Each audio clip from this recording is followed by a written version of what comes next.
Welcome in, everybody, to the Russ and Vince Courtside Podcast. You have your boy Russ right here, and we have Your Vince. boy, your boy Vince. What's good, you guys? Hey, man. So, you know what? Should I just get right into it, or do you have something you want to introduce? I'm a Everything good? Crystal. Alrighty, you guys. So, not much I want to say for now. If you guys haven't been able to tune in already, obviously the reason why Russ is so happy is because the Thunder did take game 4 and 111 to 104 win today. Now, I definitely have some interesting takes for this game that I want to dive into. And to be honest with you, Russ, although my pick was wrong on this game, I do feel as though my pick was partially right after thinking back on what the key factor was as far as what it took for the Pacers to win. And a lot of what I talked about or what I'm referring to is a bit external instead. And we're going to talk a little bit about that. But of course, first and foremost, you guys, if you're now tuned in, go ahead and hit that subscribe button down below. Turn your notifications on so when we do go live, you'll be the first ones to know about it. Of course, if you have any thoughts or opinions of your own, leave a comment down below. And of course, if you enjoy the video, hit a like and share with your friends. Now, let's get right into it, man. At this point, since your pick was right, Russ, let me know your take because I genuinely was curious if you were gonna kind of start this show off like obnoxious as far as like you being right, or if you were gonna come out a different way because of how the game ended. Like, I have an interesting thing I want to bring up about how the game ended, specifically in the fourth quarter. But I want you to go ahead and take the stage so far and tell us what you thought about the game so far. Well, Vince, I would have loved to came on here and told you I was right, but that's not the case. Actually, I was very wrong. I was very wrong about that because sure I picked them to win, but I mean, of course, I mean I'm rooting for them. So it's the fact that this Pacers team is a lot more how do you say this? They're a lot stronger mentally, physically than I thought. And honestly, I think the Thunder should be down 3-1 right now. If it wasn't for my man Alex Caruso, man, they are undefeated when he scores 20 points or more. He scored another 20 tonight, man. He without his play, when Chet scores at least 10 and Caruso scores at least 20. And this is from, I don't know if this is actually I haven't seen this anywhere. I just know that when I've seen them score, Caruso scored 20 and then Chet Holmgren scored at least 10. They haven't lost. Now, the thing is this was also one of those games where I was just like, SGA definitely put the foot down and was like, you know what? I'm gonna score the ball, which he has been most nights. But it's Jalen Williams who also provided 27 points that was able to give the Thunder that comeback that they needed. Because all game long, I kept feeling I was like, this isn't the same Thunder team I am used to seeing. It's not like the Pacers are the one who have the number one defense. It's the Thunder. But the Pacers, they showed that number one offense all game. And in the fourth quarter, it came down to the closers. Vince, did you feel like at any point the Thunder was going to come back? Did it feel like the Pacers were playing with their food? Because they had so many opportunities where they could have gone up, but they didn't. It felt like a chase game the whole time. And before you say what you're going to say, I was wrong. They did not win by 20, but they also have not lost two in a row. But at this pace, if we keep going this way, the Pacers are going to win the finals. If we're going to go Pacers, Thunder, Pacers, Thunder, I mean, what do you think?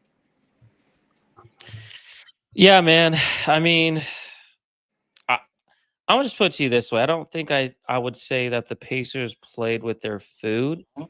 Um, I thought that there were lots of times during the game that it was just a game of runs. Like the Thunder would go randomly on a run, like a 9-0 run here, 7-2 run there.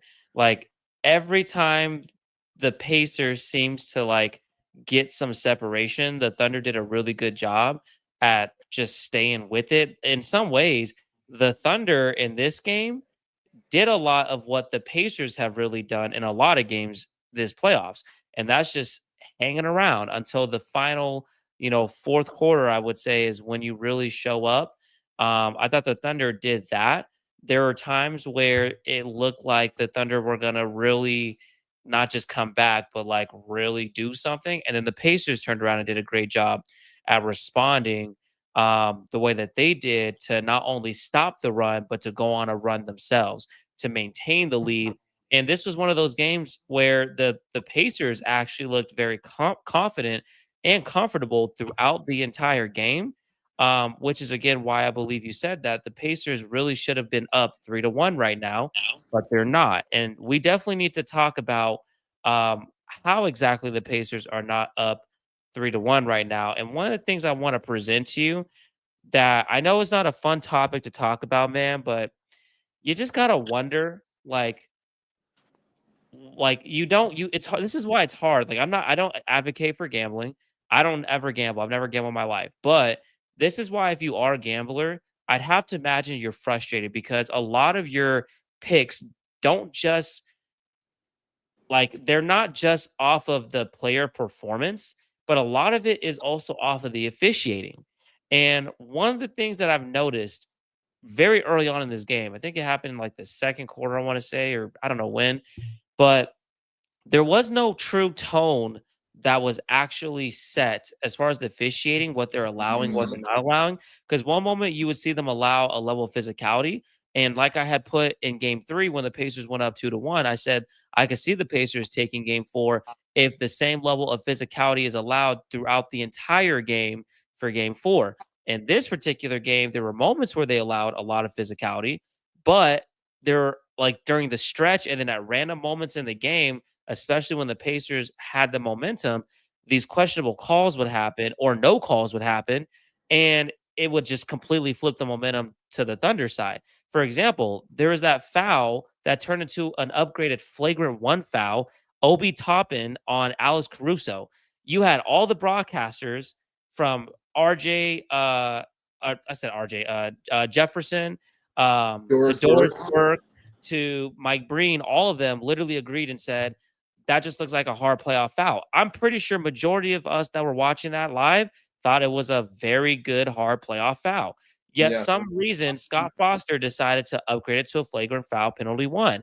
And then you have the play where Obi Toppin is driving and he gets hit upside the head by Lou Dort, and he's a almost like it took them so long just to get to the point of even thinking about reviewing it compared to the last play with the Caruso, flagrant one. It just, I don't know, like it was weird. And then there were times where in the stretch, in the fourth quarter specifically, you'd see SGA getting away with some things that I'm just sitting here like, what are we doing? Like, I understand he's a great offensive player, but you have to I'm trying to learn, right? Like I know basketball fairly well, and I'm pretty sure that for most part, if a person's overextending their arm when they're driving to create separation, do they not call that an offensive foul? Because I thought they did. For some reason, every single time this man, especially in the fourth quarter, was getting that little bit of separation, give and take, he did have balance to finish the shot. But regardless, like, you want to know how he's able to create that much separation? It's literally because he is forcing it, which again has been known to be an offensive foul. But for some reason, they just swallow their whistle, especially down the stretch. And so I just thought that that level of inconsistency, especially with the refereeing, was just kind of questionable for me. I didn't like it. And I'm not saying that just because, yes, I had the Pacers winning today. The Thunder could have won, and I would have really not cared, to be honest with you. But it's like how the game is going, how the game flow is going. That's the part that I'm just kind of like, I just don't know, like I don't really agree with it. And so for me, like, I just need consistency. I just want to know what exactly is going on. Like, because if that's the case, I don't want to hear no foul if any of the other Pacers players do it. Because SGA, for the longest time, has been able to get away with that push off, that extension, more than anybody that I know. And I'm just sitting here thinking to myself, okay, some games they call it, some games they don't. In this Mm-hmm. particular game, they clearly didn't. And it was a pivotal moment, even to the point where it literally switched the momentum in the Thunder's favor. Yes, I totally agree with you in terms of we should have known that this series was gonna go in the Thunder's favor as soon as we saw Scott Foster on the floor because he is known as Exactly. the series extender. Now, Exactly. now the other thing is uh did you see that shot in the fourth quarter by SGA in the top right? I think it was in the top left corner, one of the corners. He pushes the man off, should have got called an offensive foul, kind of trips and then does a jump shot and actually makes it. And that might have been actually the low key dagger, honestly, because that should have been an offensive foul. And I think everyone was Yes. looking at the commentators, they laugh it off because they're like, oh yeah, that They should have know been. what's up. But he makes the shot, so they're moving on and saying whatever that is. But no, I agree with you, and this is why I'm trying to think of it as like when I'm watching the Lakers games because though nothing will compare, no NBA games will ever compare to the ones that I watch when it's the Lakers because man, I can't wait until that starts up again because the level of stress I have, the amount of detail and attention I have to the games I really really care about, it's on another level. Um, but it's one of those things where it's just like you look at this game and you think, it was pretty close. It felt like you weren't sure who was gonna win it, but it felt like the whole game the Thunder were gonna pass the Pacers, but they just couldn't catch up. It kept like going, 5 points, and then 2 points, and 8 points, and 2 points, and then 8 points. It just kept going back and forth. But I would agree with you that this game you just couldn't tell, which is why it makes me mad as a Lakers fan when I watch the games. Because when the refereeing is not consistent, it's all over the place. And it's just like, dude, like it's like, well, the other referee, he has different, style, whatever. No, it's like the same referee is calling this foul here and then not that same foul on the other end of the floor. And it's just like, dude, I mean, what's your criteria here? It's like it either is or isn't. I mean, it's one thing if you didn't see it, but like these refs are seeing it and they're just calling it differently. I mean, is it me or have the rate? Vince, I need your response on this. Have the ratings actually been lower or higher this NBA Finals? Because everyone keeps saying, some keep saying high, some keep saying low. Give me your quick answer. Well, somewhat quick, and I got a response to that because I'm wondering this: are the ratings low or high for this NBA Finals? I mean, I don't know specifically because I haven't looked into it. Personally, I don't really look into that stuff. The way I look at it is if you're a true fan of basketball, you're gonna watch. If you're Yeah. not, you're not. Mm-hmm. Like there's nothing really Mm-hmm. more or less to it. What I Yep. will say though is I actually do commend Adam Silver for what he's done as far as giving the impression that there are other teams in the league that actually have an opportunity to go win a championship Yep. instead of all these big market teams, obviously Yep. like our Lakers, the Celtics, even the Knicks, all these Yep. big market teams that Yep. everybody loves to just kind of cling on.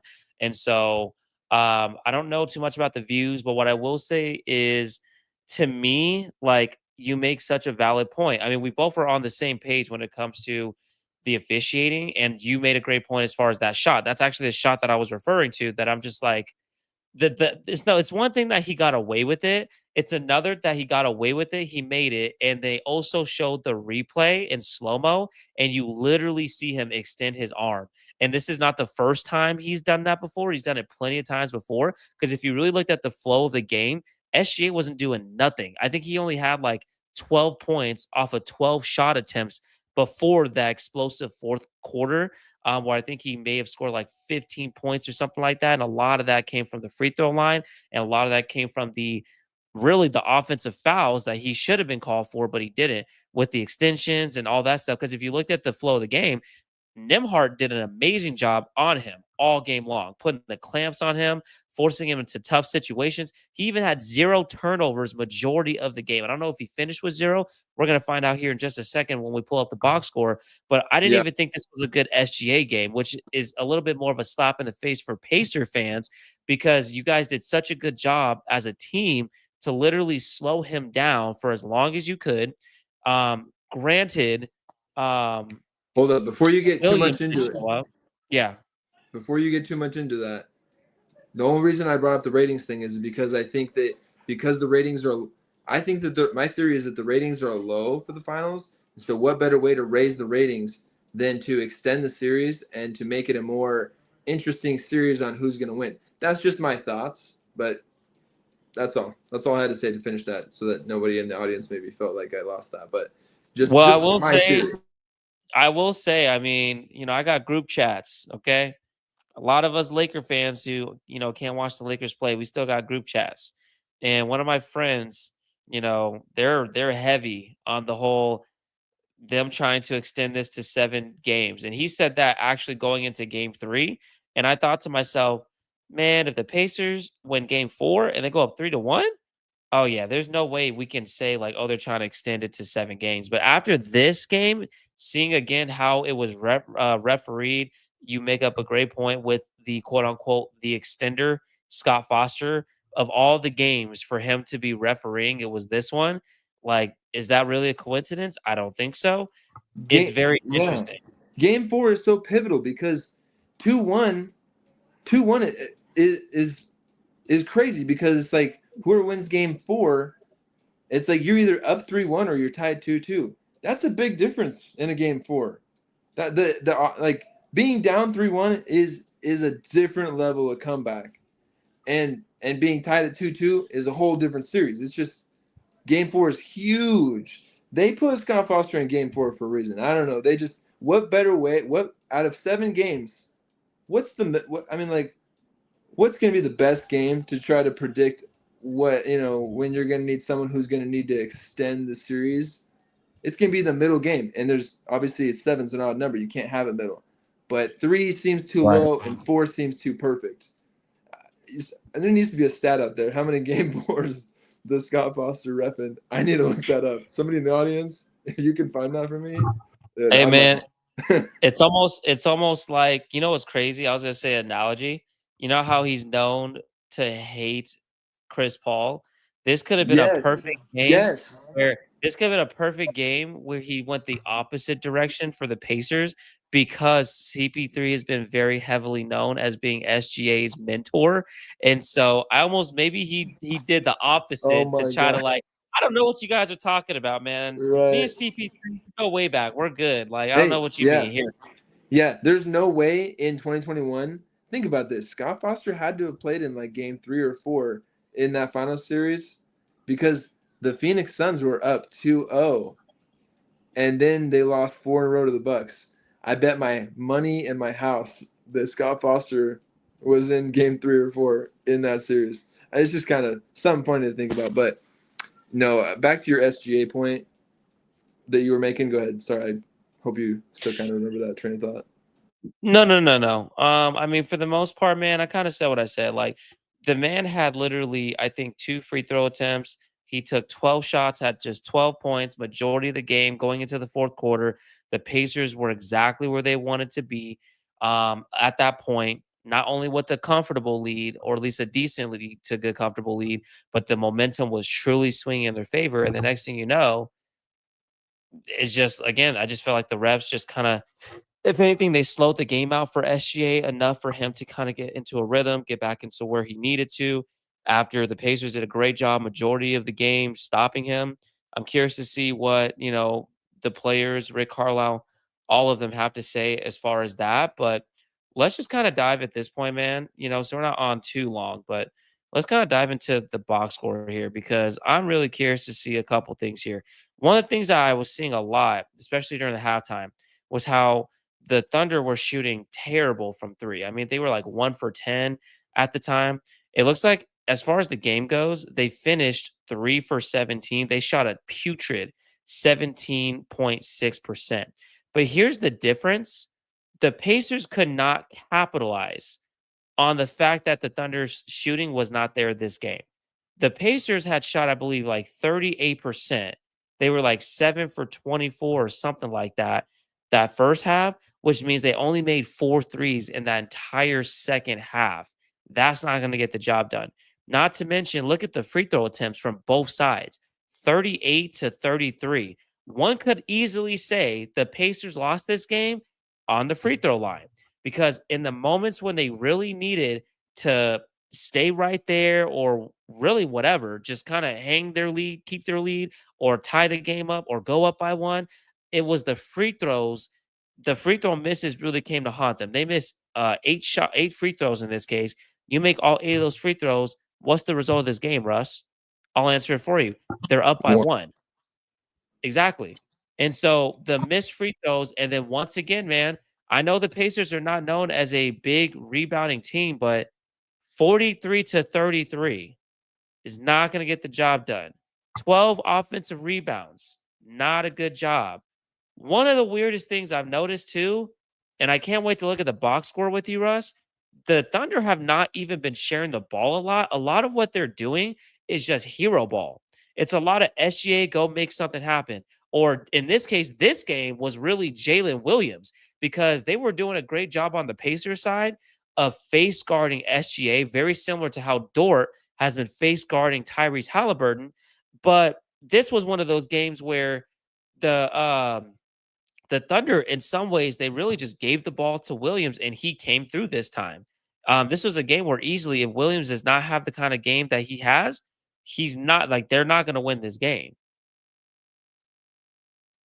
And as you can see here, I mean, prior to SGA's BS 35 points that he ended up with, and I say BS because again, like it's just how he ended up getting that was just kind of questionable. But either way, Jalen Williams really was the MVP of this game for them.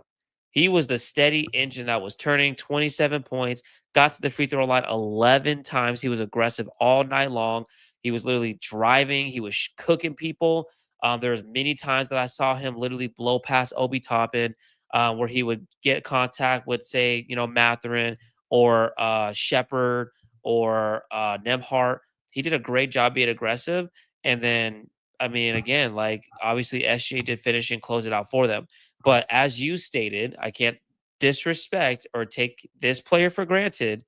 Alex Caruso, man, 20 points off the bench, plus 14. We, as Laker fans, know him very well in the plus minus box score. He was the guy who literally was a Swiss Army knife. I'm pretty sure LeBron dubbed him that, right? And so you get 20 from Alex. I mean, that's huge because if you look at the rest of the bench, what did the rest of the bench do? Dude, Nothing. that's Absolutely nothing. insane. Absolutely nothing. Can you imagine having a player on your team come off the bench and giving you 2 games in a final series of 20 points? Dude, that's how it just makes me frustrated that the Lakers even gave him away. It's just wow, man. That's awesome. In a finals game. When people usually shrink, I don't care if he had 0 points the other games. If you can score 2 times 20 points in a final series, dude, that's respect. Yeah, man. And then, I mean, let's go into the Pacers box score here real quick. So, the first thing that kind of comes to my mind here, I would have to say, for one, turnovers, right? Now, the Pacers have been doing a lot better as far as taking care of the ball. It's nothing compared to game one when they had like 25 turnovers, 15 turnovers. Okay. The Thunder, they're a very good defensive team. They get deflections, things of that nature. So we know what's going to happen. But what I don't like about the Pacers turnovers is a lot of them almost are not forced. It's like generated on their own behalf. The amount of times I've seen Tyrese Halliburton, who we're going to talk about here in just a second, literally going from being a playmaking genius with these fancy Magic Johnson no look dimes and all that stuff to these knuckleheaded jumping in the air and just you don't know what you're doing or who you're passing to, you just throw it. hope that it gets to the player, and then boom, deflection, turnover. And then those turnovers this game did turn into potential and made baskets for the Thunder. And so the turnovers specifically from Tyrese was not good. Anytime Tyrese's turnovers are up there with his assists, you know that there's something wrong, not just with him, but overall with his team. And I'm not trying to make this all about the box score because we know Tyrese Halliburton doesn't really like the box score, and he's right with reason.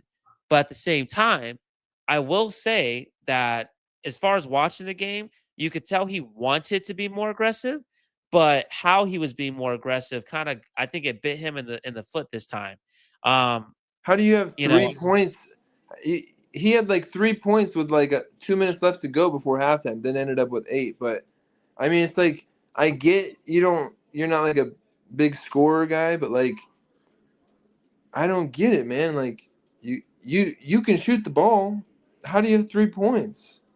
And then he turns to the 8, but like, and I think he ended up with like 10 halfway through the fourth. I'm just like, dude, this guy doesn't. I don't get it. Is he not? What is he doing? Because he's obviously wants to score points, right? Like, is he? What was his field goal out of? I can't see it. Sorry. So the field goal, he was 7 for 15. So he was efficient when he shot, but from three, he was 1 for 7. So I almost feel like this is one of those games he was just kind of forcing um, shots from the three, very similar to Miles Turner, who'd had a very bad game as well. Miles Turner was -6, but the biggest reason why Miles Turner didn't play good was he seemed more like a small forward out there instead of a center. Like, I get that you have range, Miles Turner, but you got to know the difference between shots that you should take and shots that you shouldn't take. If you're not in rhythm, if the three ball has not been going in so far, you probably should stop taking threes. 0 for 6, there's no excuse for that. At that point, yes, you may have the wide open three, but there were some times or occasions he was over here dancing and moving as if he's a wing when he's a center. And I think that that gets him in trouble sometimes because as big as he is, he's a very versatile big. He is very good when he opposes himself more in the paint and then stretches himself out on the floor outside. So for me, I mean, like I said, Miles Turner, not the best game. And then Aaron Nesmith, 2 for 9 shooting. I understand his assignment defensively is, great to the point where you're lucky to get some good games offensively out of him, and then some you're not. This is clearly just not his game either. I mean, at the end of the day, though, man, Obi Toppin, I'm shocked. I'm shocked that he was a -15 because I thought that Obi did a great job a lot of the stretch in the game. Not only keeping the Pacers really like kind of rolling, but I thought he was a big reason why the momentum was swinging every time that the Thunder went to go take it on their own. Obi had done some play, whether if it was a made three, back-to-back threes, or a putback dunk, or something, a hard foul. He was one of the players along with McConnell, who was steady for them all game long during certain stretches to keep them afloat, if not get them a lead, but they just couldn't sustain it. The last thing I'm gonna present to you real quick, and then we're gonna call it here. A friend of mine had actually texted this to me. And this is a very valid question that I really want your honest, authentic question on. I'm going to give you mine as well. But we have to ask ourselves this question because there's obviously these questions about Tyrese being a superstar or not. Well, if you guys read the question, is Tyrese truly a franchise player or is he just a great clutch shot maker? Now, the reason why we're going to talk about this is very simple. Okay. There we go. It's very simple. It's because Tyrese, all postseason, without a doubt, has had amazing postseason run. He's made some amazing clutch shots. He's had amazing clutch moments. You get him the ball with under a minute, you can trust him to take you to the finish line for the most part. He has not really shown us or proven us that he's incapable so far.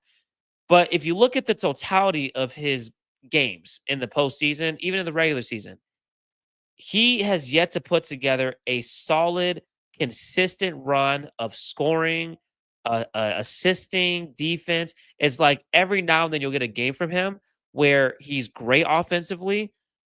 Another game, he's terrible defensively. Another game, he's turning the ball over.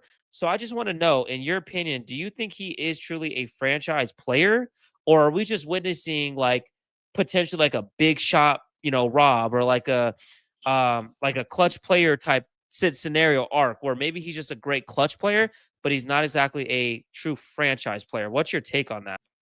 This is exactly what I was saying in other videos. Is that Tyrese Halliburton? He's one of the rarest players I've seen in my lifetime where he's unconventional to the norm.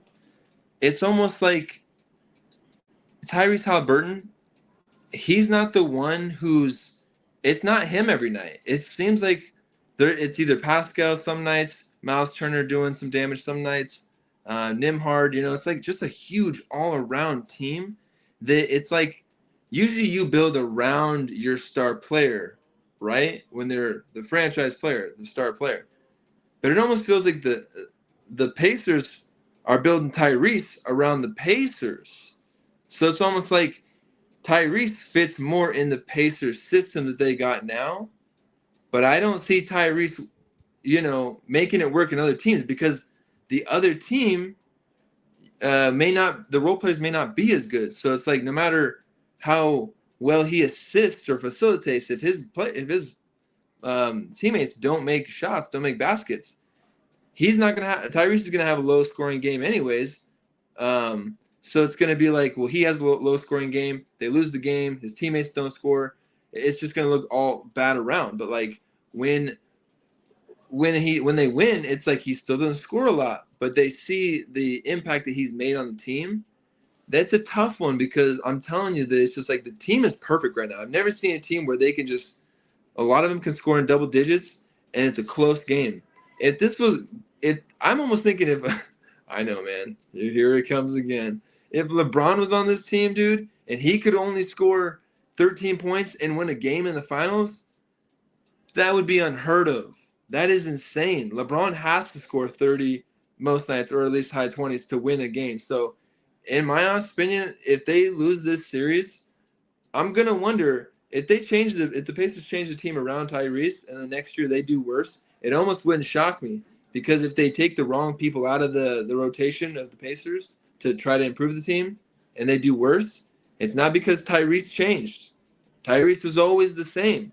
It's the other players who couldn't do what they do now. I mean, to answer your question, it's a trick question. I don't even know yet. Tyrese is almost like a brand new baby to me. He's cute, he's new, but I don't know nothing about him. No, man, that's a valid point because I mean, let's look at it totality, right? We don't want to disrespect Mr. Halliburton. We've been one of the biggest cheerleaders on, these sports media platforms to give him his flowers when he's deserved it. And he has deserved it. But prior to this, definitely has not been on anybody's radar as far as a superstar. When you think of a superstar, yes, you think of somebody that you are looking forward to seeing, whether if it's a home game or a road game. It's somebody that obviously sells seats, but it's also somebody. I can't see you, Russ. Yeah, we'll do this for later. Oh, our boy Russ is at 16% battery life. Just to let y'all know. Six. But Hey, it's for the fans, man. It's for the fans. it's I'm for here the for it. fans, yeah. But We I don't mean, stop till the battery percentage says 0. this guy. No, but like in all seriousness, man, like I love this run that Tyrus is on, but I can't sit here and lie and say that prior to this run, I thought to myself, this is truly a franchise player. Let's look at the history. He was drafted by the Sacramento Kings, didn't really get a whole lot of run, but he was traded for Sabonis. As he came to the Pacers, hasn't really done a lot, right? Like we has not been known as a big scorer. He has been known as a big assist maker, right? Like almost like a Jason Kidd type of player, or like a Magic Johnson, but just less scoring, I guess you could put it. Shoot, even Magic Johnson loves him. He, was talking about him on ESPN today. But Tyrese hasn't had enough body of work yet for us to fully know and say that he's a franchise player. Yes, he has had a very clutch um postseason run this year, but I don't know if I'm fully ready to say that he's a franchise player, but I'm also not ready to say, like, you're right. It's a very good question to ask. And that's why when my friend had sent me this question, I'm just like, that's a good point because it's almost like he has the potential to truly be a franchise player, but maybe we're just kind of giving him the benefit of the doubt because of the run that he's had, thinking that if he's not right now, eventually he's going to truly become a franchise player. He's still young. He's only like 24, 25 years old. So even if he's not right now, he can grow into it. But there's no doubt in my mind, the leader, as far as the scoring leader on this team, has been Pascal Siakam. And whenever Pascal was having a good game, efficient game, usually the team does well. But at the same time, if he doesn't have a good game or efficient game, he's not impacting as much, they're not doing well. And then it's safe to say that if Tyrese obviously is aggressive, he's getting his shots up, things of that nature, they have a better chance of winning. But all series long, he hasn't had room to actually get his own shot.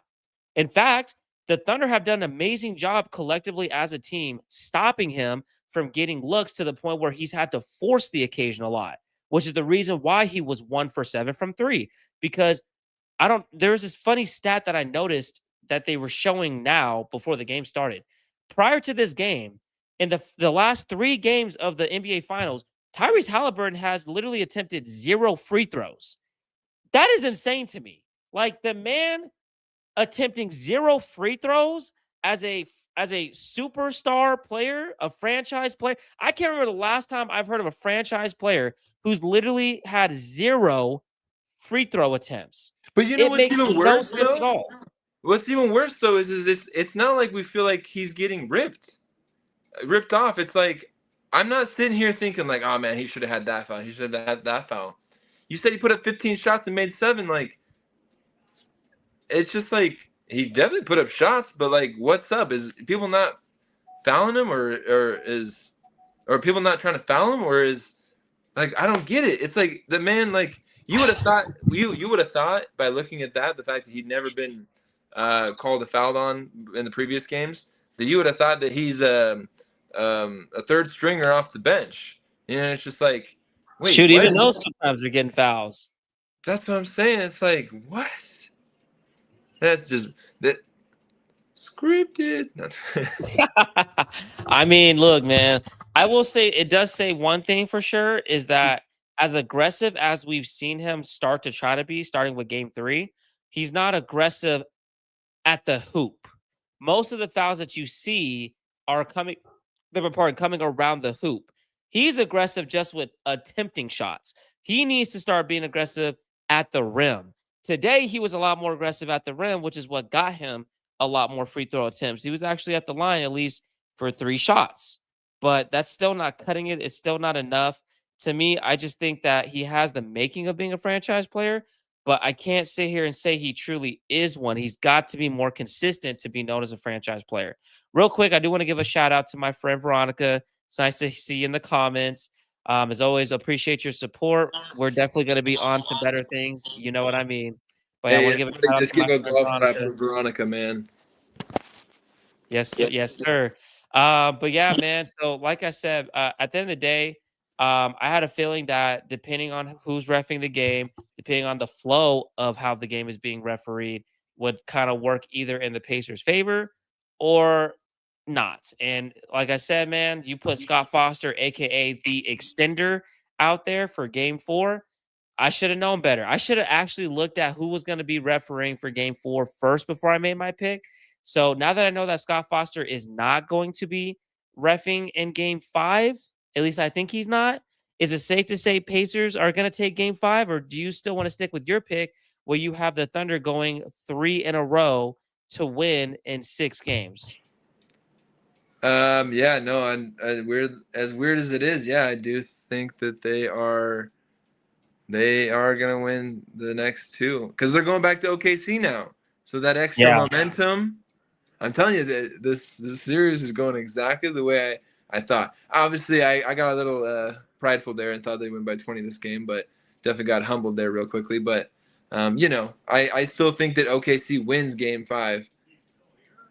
Yeah, but yeah. But go ahead and close it out. Feel free. I got to run. I got 2%. I got people calling for me.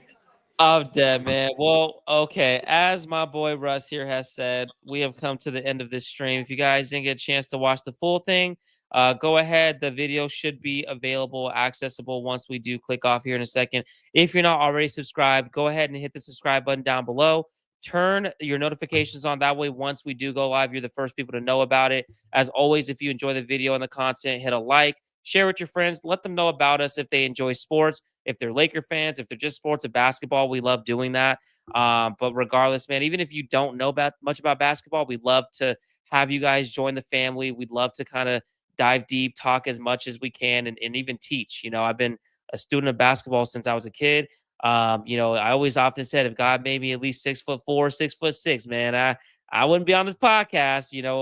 I'd be doing something else. So, but regardless, we appreciate your support nonetheless, and unfortunately, Russ is at 1%, so he's not going to be able to end it. But as always, as we end our videos, man, y'all take care and salute. That's a wrap for today's episode of the Russ and Vince Courtside Podcast, where we bring you the hottest NBA moments, discussions, and everything in between. If you like today's show, hit that like button, subscribe, and turn on those notifications so you never miss a Courtside Podcast again.